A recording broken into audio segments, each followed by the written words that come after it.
Good morning, children.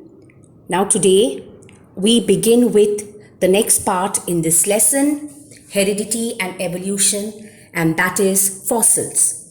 Now, this is the last part of the lesson that is included for you. Though there are other subtopics after this, they are all cancelled. Okay, so this is the last subtopic in the lesson that you have, heredity and evolution, and that is fossils. Now, in this part of the lesson, children, we are going to confirm or we are going to verify whether the process of evolution actually took place. So basically, when we want to verify something, we look for evidence. Now, suppose say something is missing, say some gold is missing. We cannot blame anyone saying that a person has taken our gold or robbed our gold till we actually have evidence. So maybe with the help of a CCTV, we are able to prove that that particular person has really robbed our gold. So basically, we know that evolution has taken place. A slow, gradual change has taken place in which simple organisms of the past have changed in course of time and they have formed the complex organisms of today. So in this particular part of the lesson, we are going to verify whether that process of evolution actually took place. So basically, we are going to study about the evidences of evolution. Okay? Now the evidence that we are going to focus on is paleontological evidence. Paleontological evidence. Now, what is paleontology? Now, paleontology is nothing but the study of fossils. Now, in the beginning of the lesson, we learned that organisms have come from a common ancestor. Now, besides, you need to know that the more common the characteristics the organisms have, the more closely they are related. Now, to understand this, let us just take a very simple example. Now, let us say that there is a couple. Let us say that there is a lady. And let us say that there is a man. And both of them get married and they have two children. Let us say that they have a boy. And let us say that they have a girl. Okay, so we have here a couple and they get married, and then in the first generation they have just two children. So they have a boy and they have a girl. Now if you look at the characteristics of this boy and of this girl, you will see that they have many similarities between them. There are many similarities in their features. Okay, so when they are similar to each other, remember, it means that they have a common ancestor. That means they have common parents. So if you look at yourself and if you compare yourself to your brother or sister, you will see that you all have very similar characteristics because you all have the same parents. So same way, both these children will also have a lot of common characteristics. So remember, the closer the relation, the more common the characteristics. Is that clear? Now let us say that this son of these parents now gets married to a girl, and let us say that the daughter also gets married to some boy. Now let us say that this first couple have 3 children. Let's say they have 2 girls and 1 boy. And let us say that this couple have 2 children, a boy and a girl. Now, if you look at the characteristics of these 3 children, they will be very similar. If you look at the characteristics of these 2 children, if you compare, they will also be similar. But the characteristics of one of these children with one of these children will not be very similar. They will have certain characteristics in common, but they will not be very similar.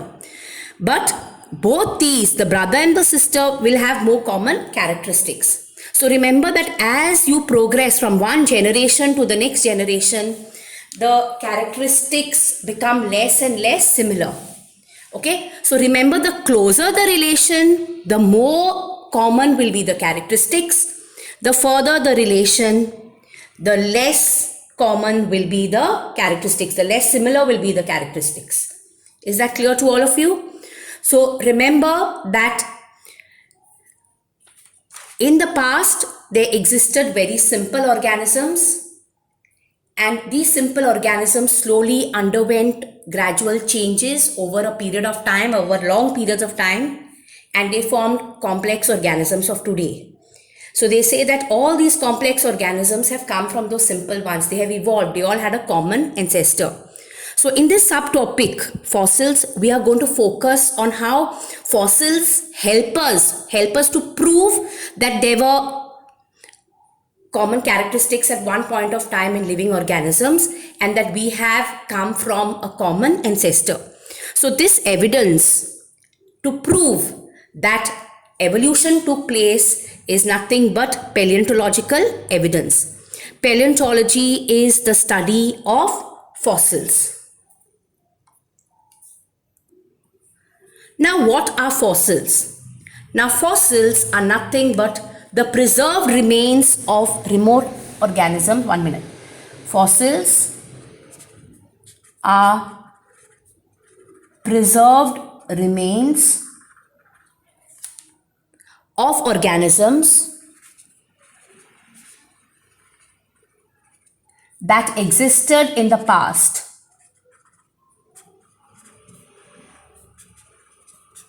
You have to know this. What are fossils? So fossils, remember, are preserved remains of organisms from the remote past.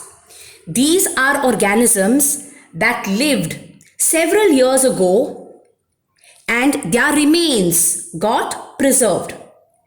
Now, fossils, remember, vary from microscopic organisms like a single bacterial cell,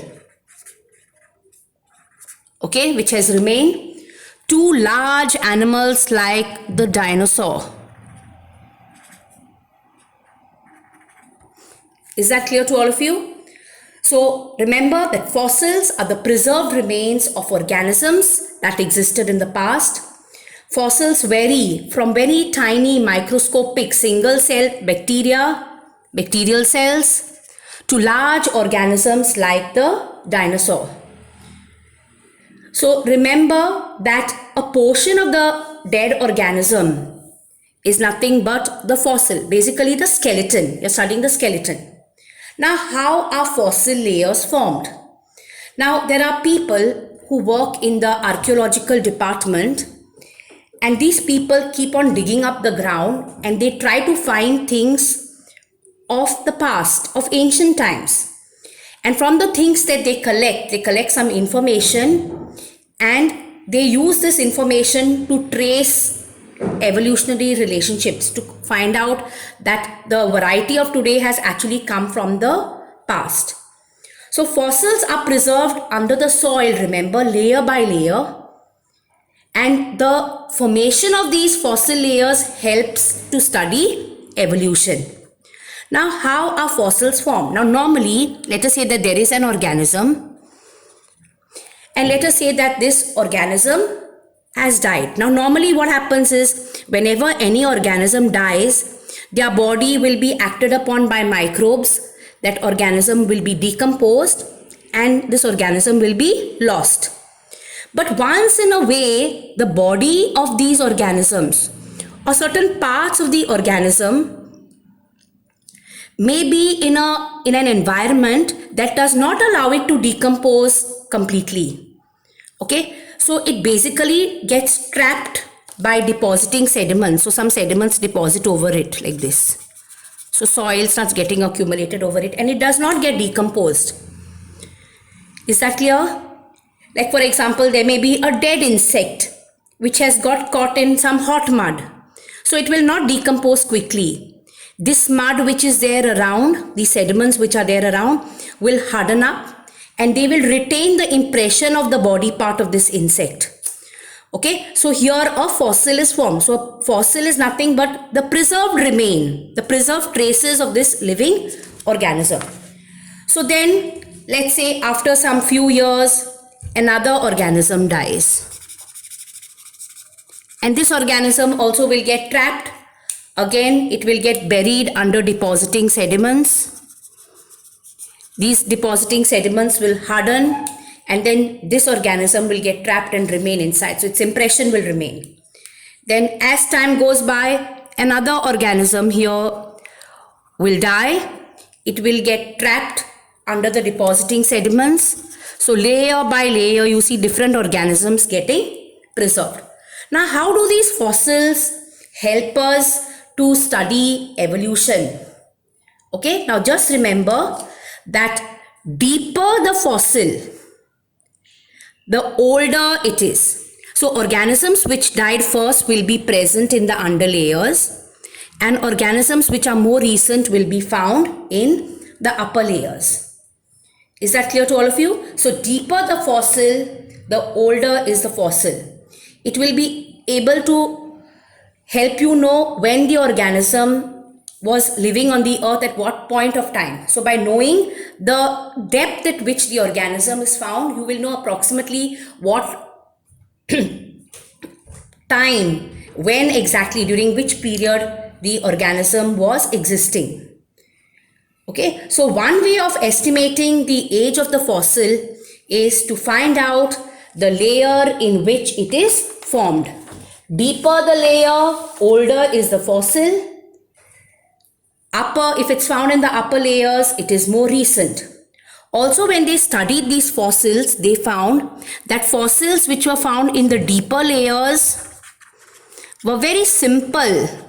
When they studied the body structure, they found that the structure of the body of these fossils at the bottom were very simple, while those which were found in the upper layers had more complex body structure, which shows that simple organisms of the past slowly underwent changes to form complex organisms of today. Now, another way that you can find out the age of a fossil is by detecting the ratio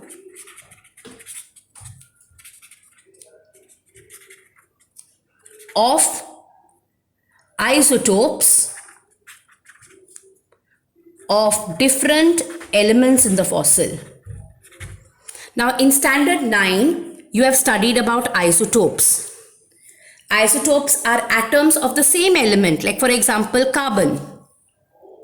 They have the same atomic number, both have atomic number 6, but their mass numbers are different. One has mass number 12, one has mass number 14. So isotopes are atoms like this of the same element. They have the same atomic number but different mass number. Now, if you compare both these, you will see that the mass number of this is 14 and this is 6. So this shows you that this atom of carbon has 6 protons, it has 6 electrons, and this atom of carbon has 6 neutrons.